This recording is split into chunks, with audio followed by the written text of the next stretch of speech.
as a as an important analysis of people's speech because I want you to duplicate it. Okay. The idea with you is I want you to duplicate these structures, this form of communication, so you can identify information better. Okay. Were you here, Luis, when we talked about learn and divide, division of sentences, and how information is divided? If I if I if have I heard that title previously?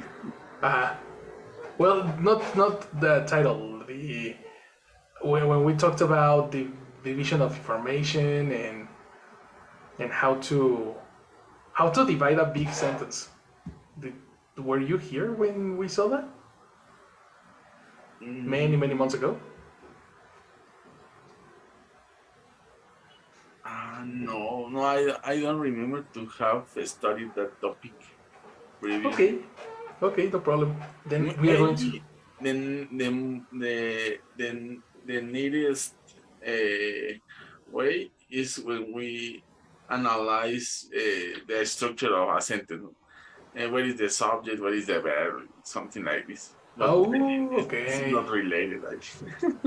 Or probably it probably was related, but in a more beginner stage.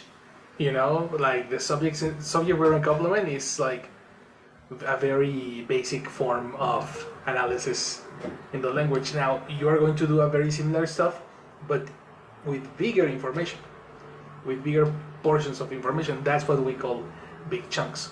Okay. That's going to be very interesting. So we while the rest come, let's go through our weekly joke. Remember that one of our objectives is to understand jokes in English. It didn't see the last joke. It was so funny. And now this is a new one. I'm going to play it.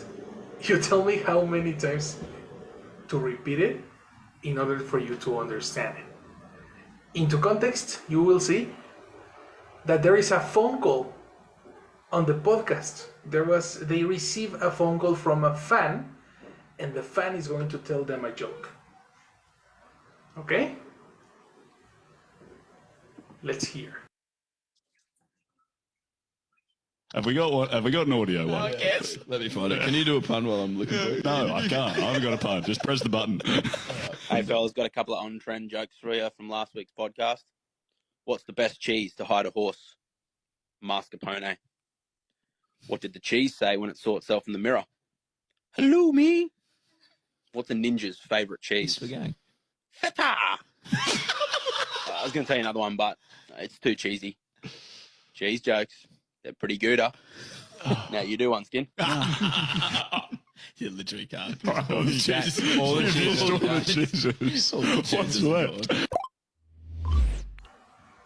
This is a good video. Okay, what did you understand? Do you want to watch it again? Totally, yes. Yes, I think it will be very useful. Yes. Okay, let's listen again. Have we got an audio one? Yes. Let me find it. Can you do a pun while I'm looking for it? No, I can't. I haven't got a pun. Just press the button. Hey, fellas, got a couple of on-trend jokes for you from last week's podcast. What's the best cheese to hide a horse? Mascarpone. What did the cheese say when it saw itself in the mirror? Hello, me. What's a ninja's favourite cheese? Spaghetti. Feta. I was going to tell you another one, but it's too cheesy. Cheese jokes. They're pretty good, huh? Now you do one, Skin. You literally can't. All the cheeses. What's left?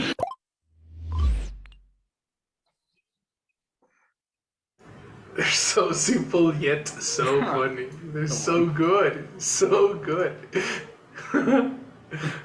Okay, which one did you understand? Because it's a series of jokes, right? It's not only one. No, are very similar, Aha. but there are several in the same beauty. There are several, Did you get any of them? Yes, I think so. Okay, tell me which one did you understand? Uh, I think all the jokes family refers uh, to the pronunciation of a particular kind of cheese. Yes. So depending on how the cheese name sounds, they relate this sound to other thing. For example, the for example the sound that ninjas pronounce when they are near to fight. Okay.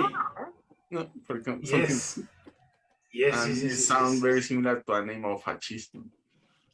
That's right. Which was I think the one that was onomatopoeic was feta, no? Fita. Feta. Yes. Exactly. Yes, yes, yes, yes. So the yolk of feta cheese was onomatopoeic. And what about the other four?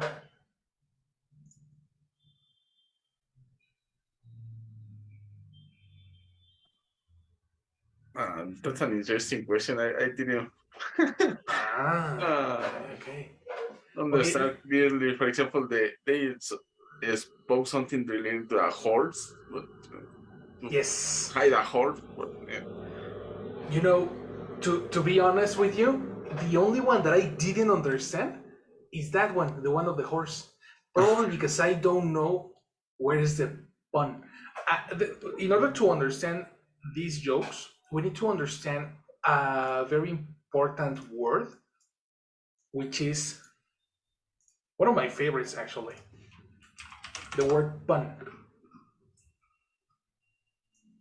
Okay, let's analyze what is this. Help me. Oh, Victor is here. Cool. All right. What's up, Vic? Do you want to watch the video, Vic? Because Yeah, for you to have context, thank you, teacher. check this out. Have we got an audio one? Yes. Let me find it. Can you do a pun while I'm looking for it? No, I can't. I haven't got a pun. Just press the button. Hey, fellas, got a couple of on-trend jokes for you from last week's podcast. What's the best cheese to hide a horse? Mascarpone. What did the cheese say when it saw itself in the mirror? Hello, me. What's a ninja's favorite cheese? Thanks for going. Feta. I was going to tell you another one, but it's too cheesy. Cheese jokes. They're pretty gooder. Now you do one, Skin. You literally can't. All the cheese. All the cheese. What's left? That's the video. I love it. I love it, to be honest. Especially the last one. The last one is so funny. Did anyone get the last one?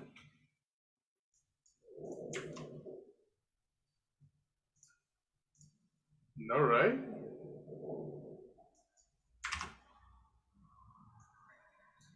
Okay, so that's the video. Okay?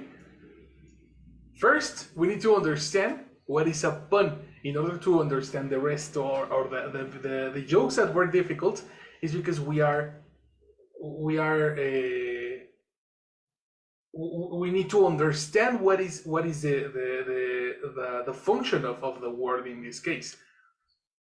Louis said precisely that the name of the cheese in every joke resembles another thing, but it's not all onomatopoeic. Like the third joke was feta, and that was onomatopoeic. Technically, all of them, or not all of them, are onomatopoeic. A pun is the clever or humorous use of a word that has more than one meaning. This is the most important part, more than one meaning. Or of words that have different meanings but sound the same. Okay? Look at this example. We're banking on them lending us money.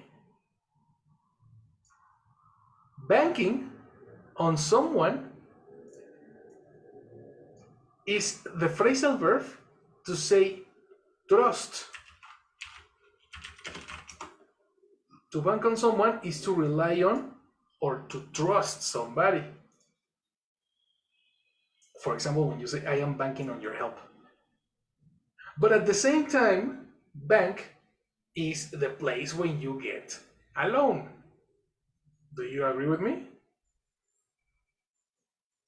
Are you catching what I'm saying? Yes. Yes. So we have the two meanings. As a verb is to trust. As a noun is the place where you go for a loan. So we are banking on them lending us money. It's like I am trusting them. I am trusting that they are going to lend us money. No pun intended. Which means, ha ha ha, it's so funny that I am asking them for money and I am using the word bank at the same time. My intention is not to give a pun. So I don't have, even though it seems like I am making a pun, this is not my intention. You know, this expression, no pun intended, is used when you are playing with words and by coincidence, some of them sound like a pun. So you say, oops, no pun intended. It is similar to the Mexican albures. Exactly. Exactly. And people think that they don't exist in English. What a surprise. They exist. But you need a wide catalog of vocabulary in order to have the ability to make a pun. I think the same applies for Spanish. If you are a foreign learner, you need a wide understanding of the Spanish or the vocabulary to make sense of what we are talking about. That's right. Even if it's your first language, think about it. Have you heard a pun in Spanish that you don't understand? Yeah. Yes, and all people is laughing and you, what is the joke? Exactly. Yes. Everybody's laughing and you're like, what happens? You know, like, what's the thing? That happens a lot, and this is because there is a cultural meaning behind the words that we need to be familiar with in order to understand. So welcome to puns. They exist in English, yes, of course. And that's what one of our most cultural loved portions of culture that we love about our own culture, no? And even people get angry when you don't understand the joke. Exactly. Explain. Yes. Totally, yes. But they tell you, hey, I explained the joke and the joke is gone, no? Yes. That's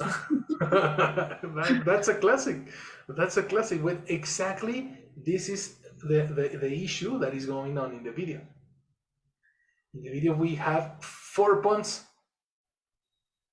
That's why there's a lot going on. Puns in combination with pronunciation.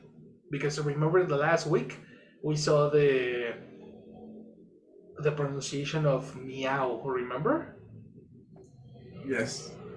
And the word meow was similar to say meow. Well, in this case, there is a lot of pun going on plus pronunciation issues. Yes, even for example, the fita joke. If you don't aggregate the accent of a ninja fighter, it doesn't make any sense. Exactly. We need to understand where is the pun, because one thing is the onomatopoeic sound, but other thing is there is probably a word in the joke. Yes. So that's what we are going to analyze in this case. You know, the first one says, "What's the best cheese to ride a horse?" The cheese that he is mentioning, or the answer to this question, is mascarpone.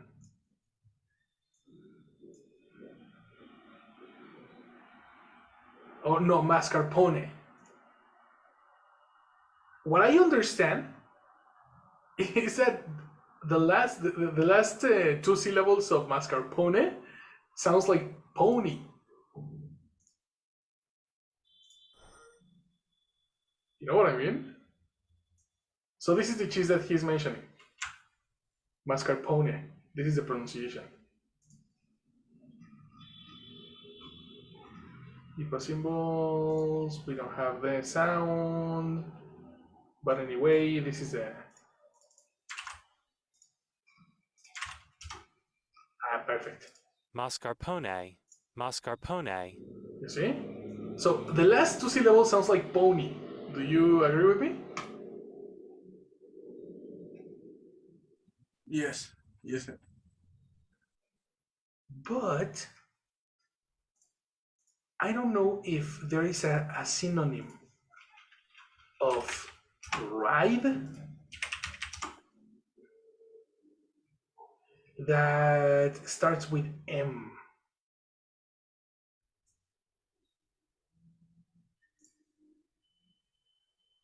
Guide, see, travel, direct, motor.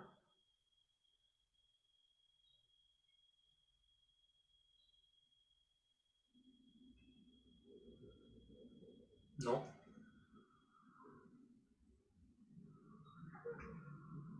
This one's mascarpone. I was looking for this on internet, and I found a horse using a mask. A horse using a mask? Yes. Oh. I don't know if. Let me send this image to the group. Maybe Yes. it can help. Even. Let me take a picture. Yes, please. You can send it on WhatsApp if you want. Because when they ride horses, when they play cricket, or what is it, the sport that they... Okay. This one is the one, mascarpone. Because it's to hide a horse, not to ride a horse. Yes, it's too high. Okay. Hide. The thing is not being funny for me, but Exactly, yeah. Exactly. That doesn't make sense. But it's the name of the cheese, so it makes sense, no? Yes. There is a pun. There is a pun. mascarpone. Mascarpone. The best cheese to hide a horse. I remember my dad used to make these very bad jokes. These are dad jokes, all of them. But I really understood ride. That's why I couldn't understand. Yeah, so it's a horse using a mask. Exactly. Mascarpone. It's disguising. Do you know the word disguise? No, I don't. When an uncovered agent is in disguise. Okay. That was the joke. Okay, I understand now. Okay. The next one. What did the cheese say when it saw itself in the mirror? I really like this one. What did the chase say when it saw itself in the mirror? The answer is, hello, me. Come on. That one is funny. Yeah, it's And good. it's because in Irish English, use of me in Irish English. I think it's Irish or British. Ah, it's Irish. Yes, of course. Look at the question. What? Oh, Jesus Christ. The question is, why do Irish people use me instead of my? That's a very, very interesting question. It's not exclusive in Irish. Certain English people would say it too. English people talking about people from London, for people from Britain. Liverpudlians and Cockneys for sure do it. Off we went the van with me home, packed in it. Yes, me using it instead of my. So this is a very British thing. In this case, instead of saying myself, they say me. So hello me is a very British joke. Like, it's super British.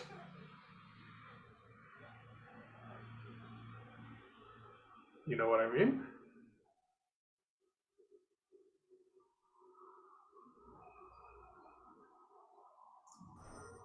And if you ask,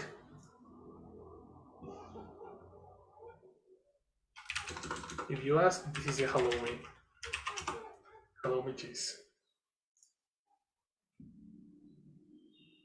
Looks nice. Okay. The third, sorry. What's a ninja's favorite cheese? Feta. That one is totally onomatopoeic. There is no meaning behind it. And the last one is super interesting. I was going to tell you another one, but it's too cheesy. What's up with that? Have you heard this word before?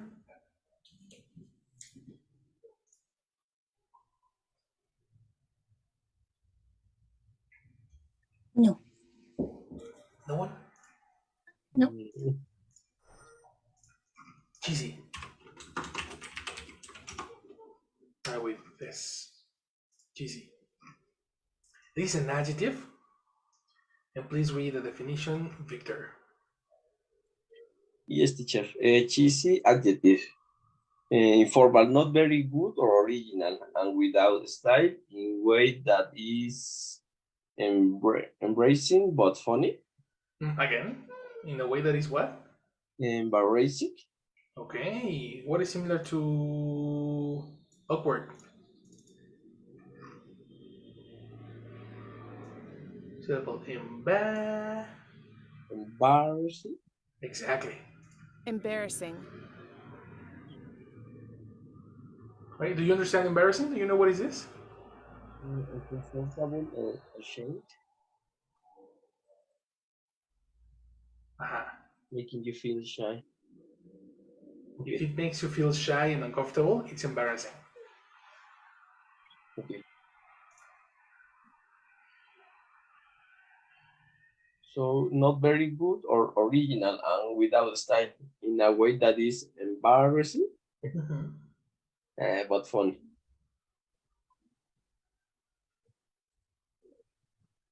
What do you think can be cheesy using this definition?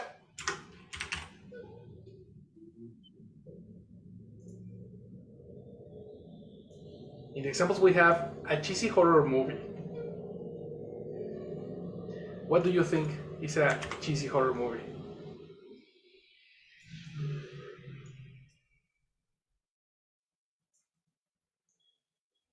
Maybe a scary movie?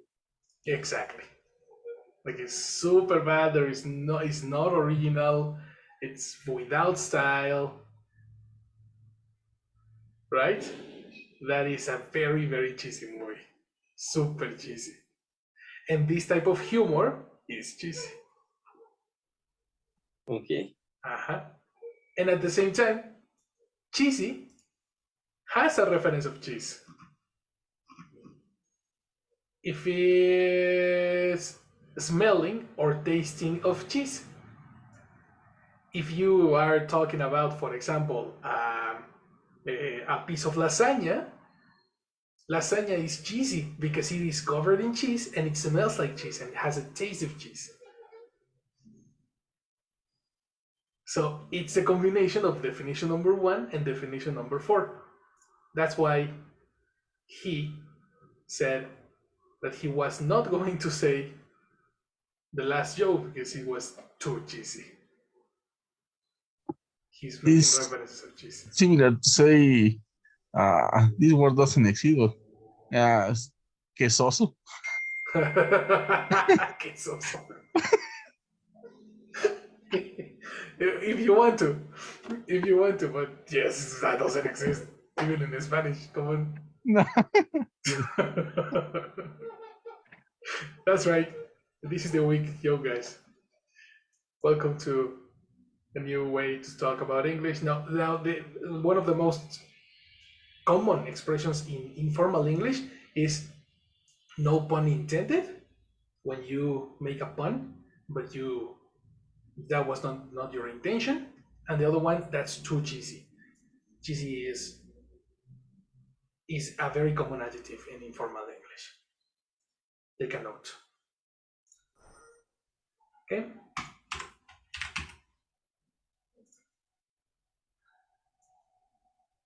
Let's do this. Very good. Have we got one? Now let's listen again. Understanding the jokes. Have we got one? Have we got an audio one? Yes. Let me find it. Can you do a pun while I'm looking for it? No, I can't. I haven't got a pun. Just press the button. Hey, fellas, got a couple of on-trend jokes for you from last week's podcast. What's the best cheese to hide a horse? Mascarpone. What did the cheese say when it saw itself in the mirror? Hello, me. What's a ninja's favorite cheese? Spaghetti. Feta. I was going to tell you another one, but it's too cheesy. Cheese jokes. They're pretty good, huh? Oh, I forgot the last one. The last one is so funny. Cheese jokes. They're pretty good. Do you understand this one?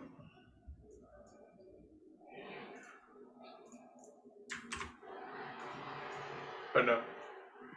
Nah, not in my case. You don't understand this one? Pretty good. It's too good? Aha, exactly. Is Okay. the pronunciation of good, of course. So the cheese jokes are good. Come on. It's so good. That one is really good. Yes. I really like this one. Maybe it's the more simple, but maybe the most funny. Exactly, I agree with you. It's the most simple, but it's the most funny. Definitely. Yes. And that's it. That's it, because the name of this guy, his skin, so he's inviting the person to make one. So now you understand. A good way of for beginning a Thursday. Oh, definitely, definitely, brother. These classes are supposed to be on Monday, because on Monday is like but we had one day off, so all the schedule moved. But on yes. Mini Friday is also good. Exactly. Why not? Mini Friday. Exactly. Very, very good. So now you have cheese jokes. Let's go through the beginning of our lesson. Okay? We are going to know and we are going to learn why American people express and use prepositions at the end of the sentence. For example, when they say, let me shut my phone. When they say, what are you up to?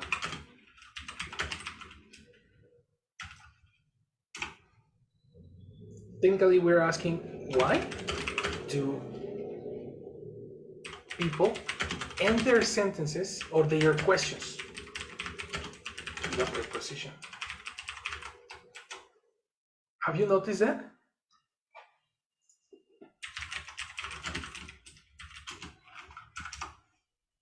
Yes, for example, to get familiar with.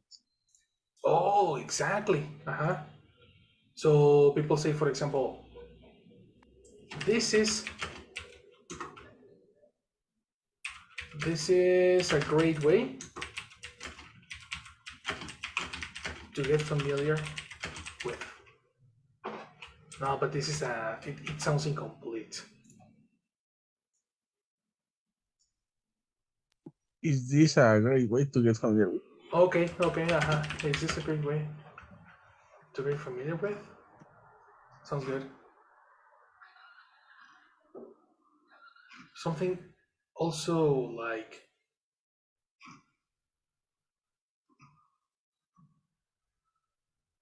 oh, this with the connector for is also super strange. For example, Teacher? this one. Yes. Just a little question. Mhm. Why is better to use end instead of finishing in the title question? Oh, because finish is when you are you're doing something, and then let's say that there's a process or a sequence of events that you're doing. Let's say, for example, finish and oh, we do it the best way.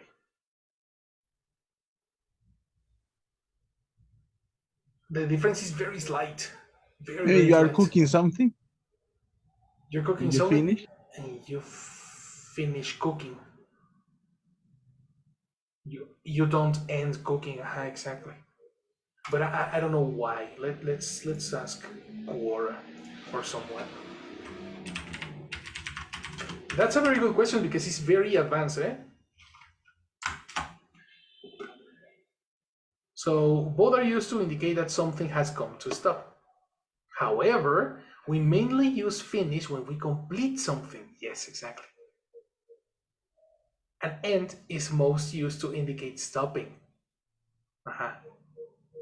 That's a very good, a very good answer. So let's say that you are drawing something, or you're making an exam. You say, "I am finished." Right?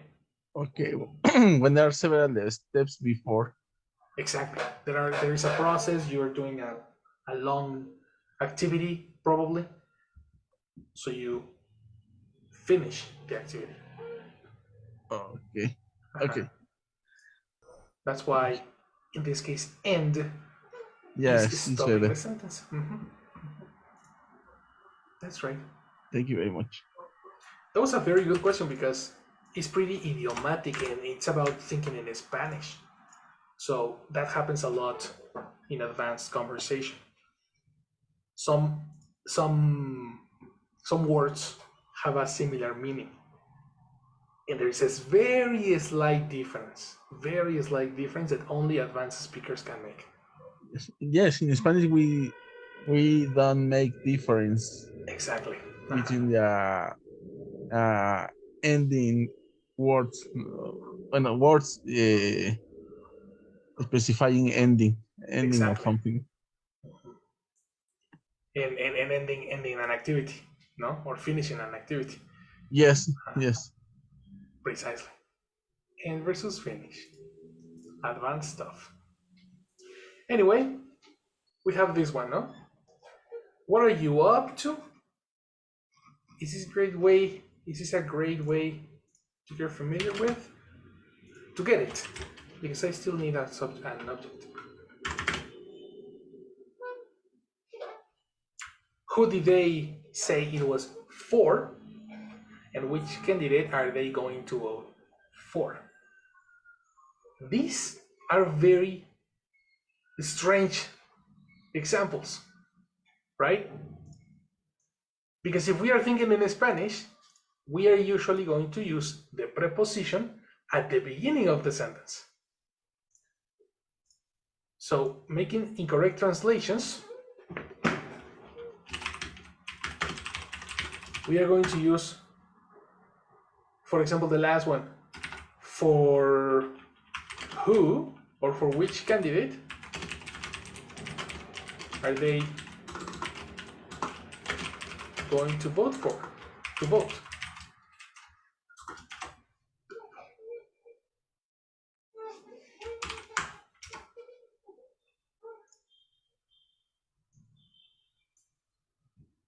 This is a very classic mistake.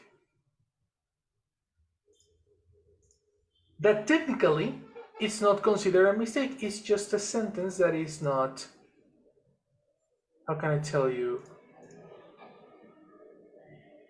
A sentence that is not considered informal. Well-formed? The contrary, is super formal. If you start a sentence with a preposition in English, you are speaking formally. So when you are talking with your friends, you sound super strange because it's, why are you being so formal, you know?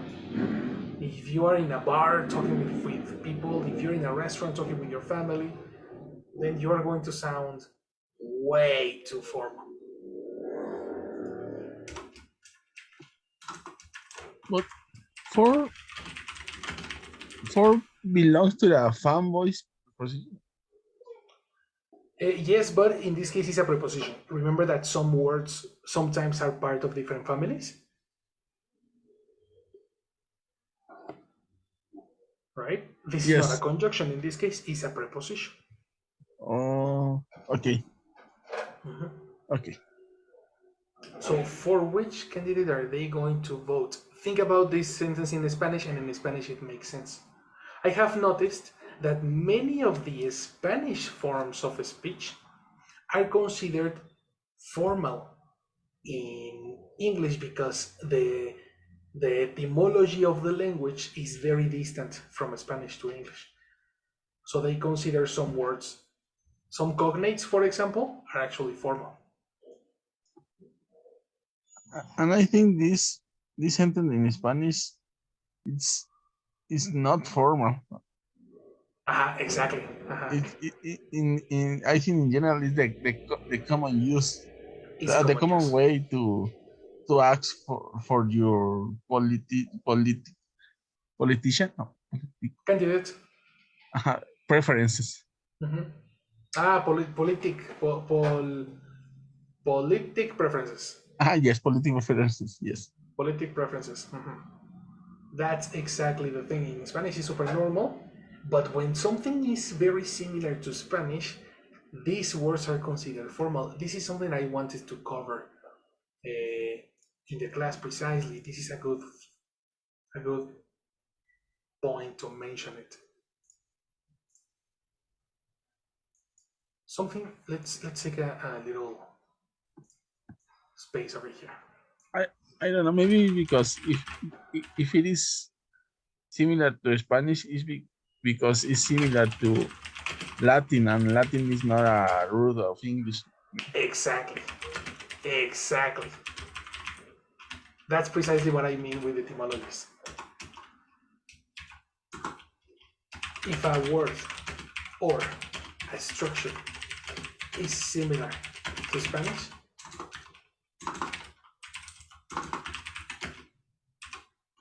it will be considered formal in English due to what you mentioned, Luis. The distant roots between Latin and German languages. So let's say, for example, the word it was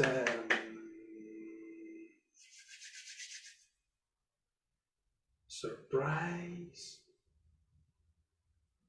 Was, let me remember one. You exemplified previously with absorb? Did I? Yes. Oh, because that's a good example. Absorb. Oh yes, that was last week. Good memory. Yes. Absorb is considered formal, and the informal word would be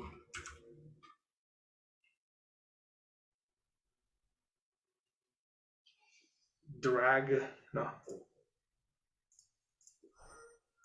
Absorb.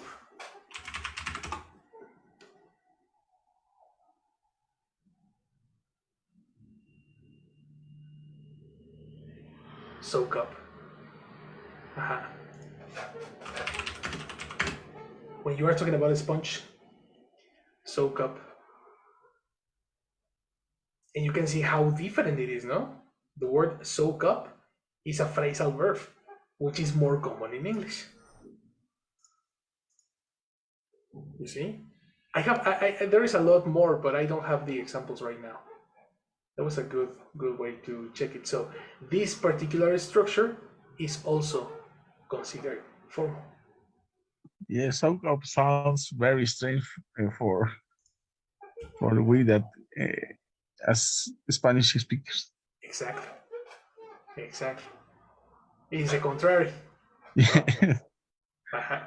Maybe for them, the absorb sounds very weird. Very strange. Exactly. That's correct.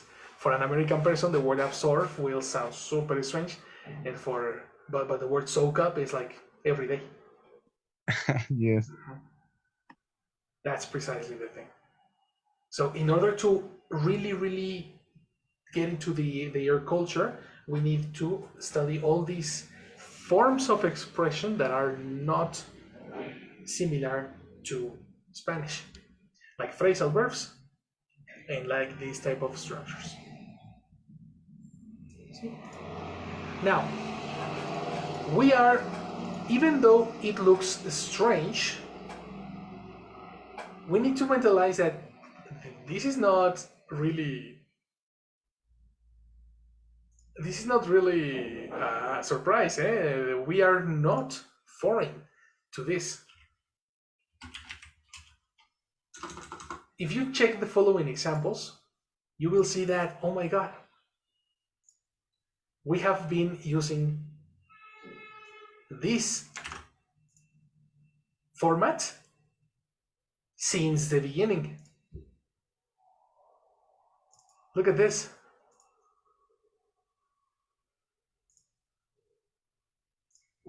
What are you talking about? That's a very common expression, no? Yes. And now we can see, okay, we have been using this format from basic English, but we haven't analyzed it this way. What is the question for your origin, the city of origin? Where are you from? And it's not from where are you? No, Do it you sounds agree? strange. It sounds strange, right? Well, the same thing happens with this example.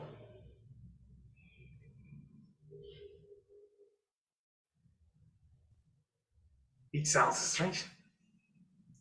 So, for example, these two sentences admit a formal way using the course. preposition at the beginning. Yes, of course. About what you're talking about? No, no. Just don't repeat the preposition. About what are you talking? Exactly, and that is formal. Oh, Exactly. But this is like formal Shakespearean formal. That we never use that. Never. So maybe for literature or specialized books, something. Totally.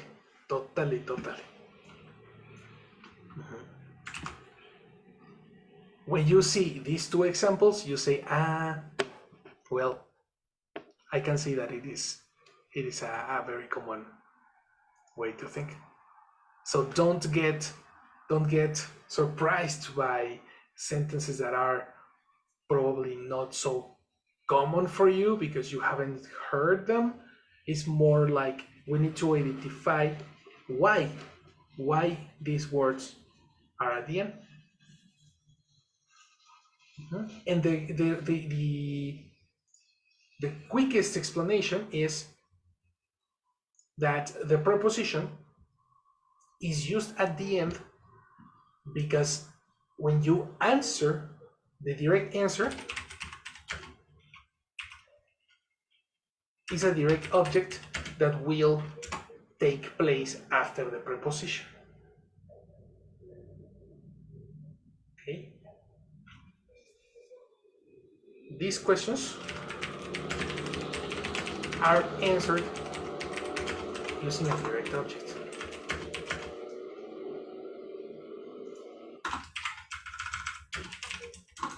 That will take place after said preposition. Answer, I am, we are talking about our next move.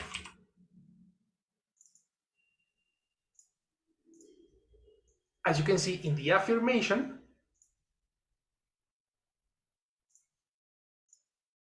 the preposition didn't move. Technically, it's in the same position.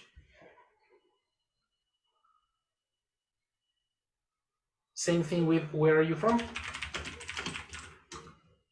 I am from San Johnny Rivers.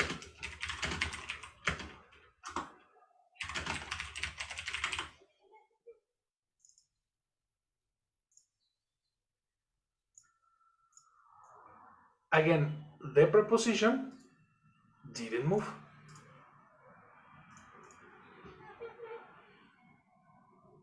You see? So it's about analyzing the position or your answer, the possible answer of the person will need a preposition, so I need to mention the preposition. If the answer will need a preposition, so I need to mention it before.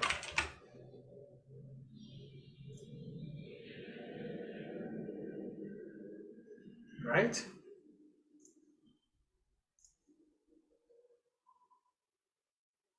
So let's say, how would you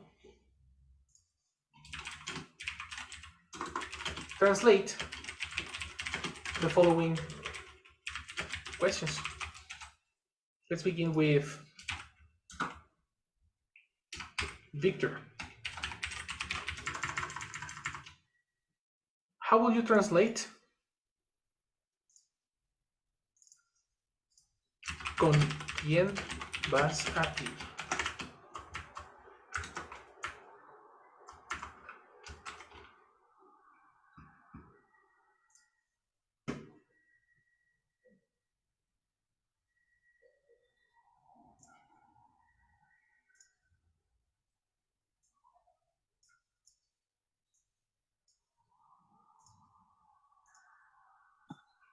Oh, a classic Spanish question. A classic Spanish question, exactly.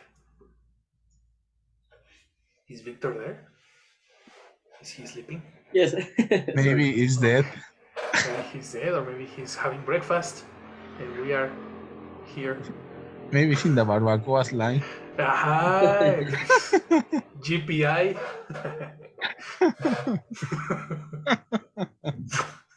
Ah, come on, you're terrible, teacher. Yes, come on. GPI, how would you say GPI in English? Thanks for inviting TFI. No, nobody uses that. Whatever. Victor, how do you translate this in English?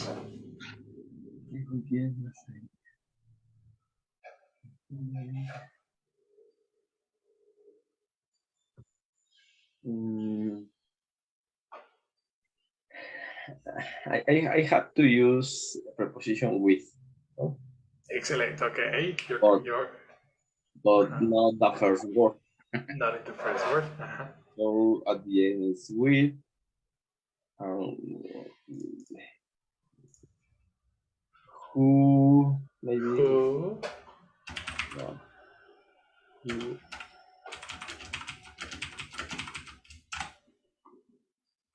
are you? Mhm. Who are you going? Mhm. It sounds strange, but maybe who are you going with? It sounds strange, but that's the way. Okay. It sounds strange because we're thinking in Spanish. But Yes. it is exactly the same logic as the question, where are you from? Yes. Where instead of who are you? Yes. Exactly. It's the same logic. That's Okay. right. Exactly like Louis said, it's like, wow, it sounds strange when I say from where are you? But in Spanish it's de donde eres. So, whoa, why it sounds so strange? Well, that's because we are learning by chunks. The question, where are you from? We acquire it as a chunk, as a complete, like a big word. And we didn't stop to analyze the position of the word from. But this last sentence doesn't need an additional verb. No? Where are you going? This one? Are you talking about this one? Yes. That's it. For example, when you are trying to say, I don't know, voy a aprender inglés. I'm going to learn English. Oh, because you are talking about going to. Yes, because Well, going, it's my your question. what I am thinking. Going is for replace the bus, but the ir verb is not being translated. Okay. This is a this is something I'm trying to teach in the night class. And yesterday we spoke about it actually. Last night we talked about the use of the ing. It's like, give me a question for your plans in the next weekend. They say, are you going to watch a movie this weekend? And then I tell the students, okay, remove going to. And the person got lost. Like I told them, remove the going to, and he crashed. Like blue screen, and bye bye. Well, that same thing happens with ing. The verb in ing is used for future, even though you don't use going to. Oh, yeah. So you can say, are you watching a movie this weekend? And this is a plan for the future. It's not necessary to use going to. Okay. You see? Yes. Technically, this expression is not a going to. This expression, who are you going with, is a normal use of the verb go. The going to in this question is implicit for. Precisely. And going to can be implicit if you use the ing. So this going is replacing the Spanish ir verb. Exactly. Actually, this is not. It's not replacing. It's the same. Yes. It's the same verb. We are only omitting el vas The bus. Okay. because we can say also who are you going to go with? That is Yes. more equivalent. Yes. I was thinking in this last translation. Mhm. That's not necessary. We can go concise by using the going to as simple as it. Just remember this. I always teach my students the ing is for future. It doesn't matter it's going to. Many schools Yes. teach going to. I think all the schools teach going to, but it's not necessary, really. And this last translation, who are you going to go with? Is formal or even doesn't is common? That would be excessive words, and something that we can notice when we watch movies and when we hear American people talking is that they are pretty straightforward, direct to the point. Yes. So who are you going to go with would be considered formal because it's too much, too many words. It's not that it is formal, it's just considered formal. You know what I mean? Yes. I think that English speakers always try to save words. Aha. Exactly. The shorter, the better. Yes, the No? shorter the better. Definitely, this is one of the cases. It's much better to use ing just like that. Okay, great. That is a very, very good observation. What about... Okay, let me see if you can think in English, Luis. ¿Por qué lloras?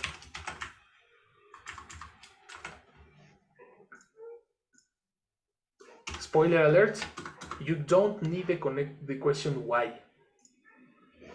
Oh, come on. So you don't say why are you crying for? Close. The connector that you used is perfect, but it's not why. What are you crying for? Exactly. Very good. Very good, man. But Why? What? I understand this last because you are asking for the reason, Exactly. the object of the reason, or the concept, or whatever. Uh-huh. But why is also for the same. Because when you use for, no, the opposite. When you use why, you don't need for.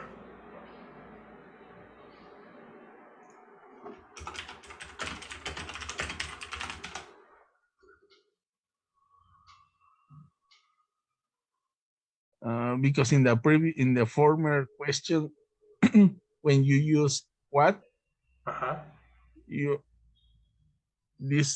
are asking the For reason, the reason. why this object is causing your crying. Exactly.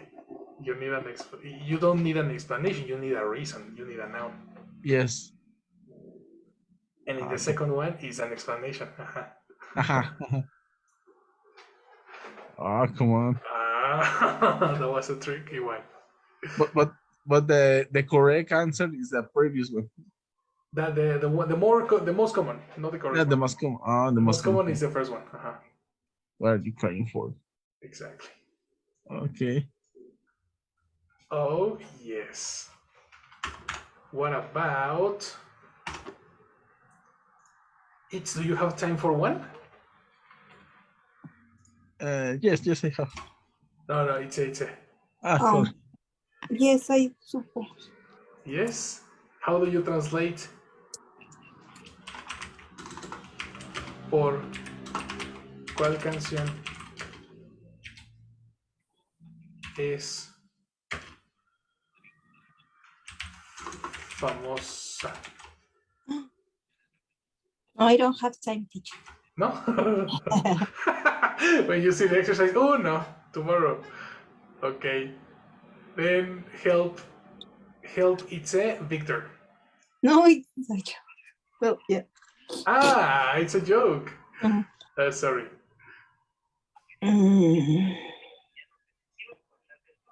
What song Okay. is famous for? Who? Is famous? Who? Is she Exactly. famous Uh-huh. for? Exactly. That's correct. Very good. What an interesting thing that we are. You forgot the person, and that's a very common mistake in upper intermediate and advanced. We forget the person because we are translating only the verb, ignoring the person verb complement structure. Okay. What song is she famous for? That's right. Let's give it a pause because Jessie is in the chat. Hello, Jessie. Hi, thank you. Hi. So I will the attendance, please. Yes, please. Roberto,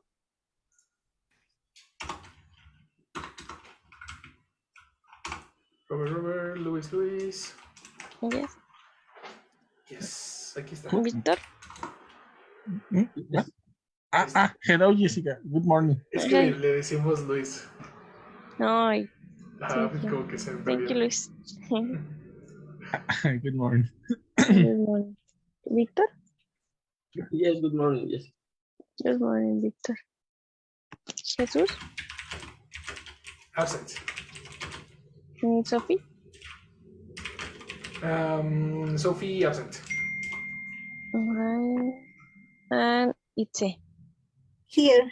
Hi, Jessie. Hi, Itze. Thank you. Good morning. So that's all. Thank you. And have a good day. You too, girl. For you. Okay, 2 more to finish. Victor, translate. ¿De qué se trata todo esto? What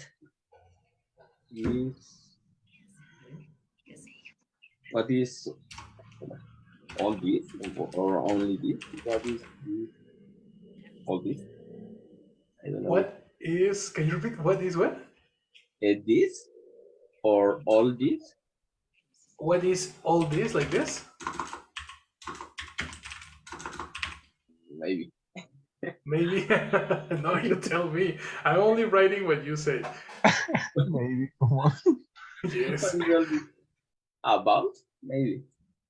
What is all this about? That is totally correct. Okay. Yes. Maybe you say. With confidence. That's right. It's similar to no lo sé. I don't know. Very well. Very well. Okay, the last one. Luis.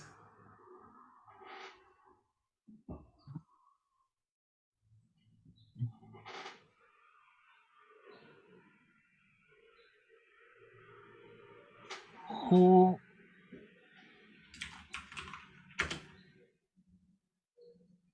are we talking?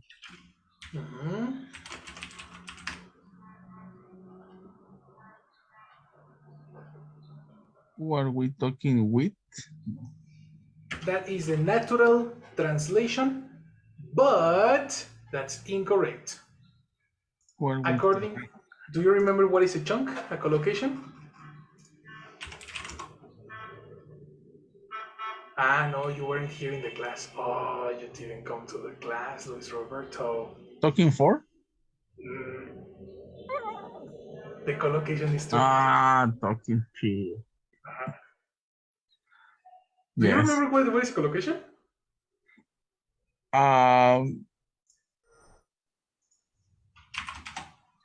We saw it. I think only Victor was here. Victor and Sophie. A collocation is a word that is always together. For example, I've always been terrible at grammar.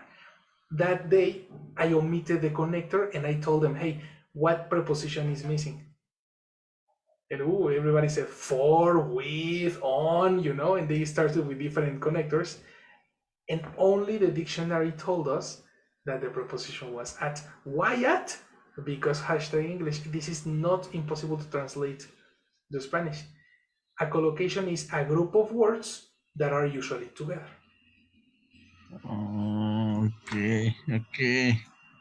So even though it sounds correct to use with, it sounds correct for you because you're a Spanish speaker. Yes. For a native speaker, it sounds super strange to use with. Okay. Yeah. Welcome to Advanced English. And collocation, I suppose, are memory exercise. Precisely. Collocations are all the words that you should memorize just because they say it like that. Okay. Now we have a work to do. Oh yes. I'm going to cry in the bottom. What are you crying for? Well, Okay. Good job. Exactly, collocation. That's right, man. Good job, guys. What a great class. That was very, very nice. Yes. I will see you then. Yes, we covered a lot of topics. Exactly. Every time, every single class will be like that. Every single class. Okay. Very good. Let's stop over here. Okay. If you want, I'm gonna send you some more questions so you can practice, and tomorrow we continue with this topic. Right? Right. Good job, guys. Have a nice day. Have a nice day, teacher. Thank you. Thank you, teacher. See you. Teacher. What's up? Tomorrow we need to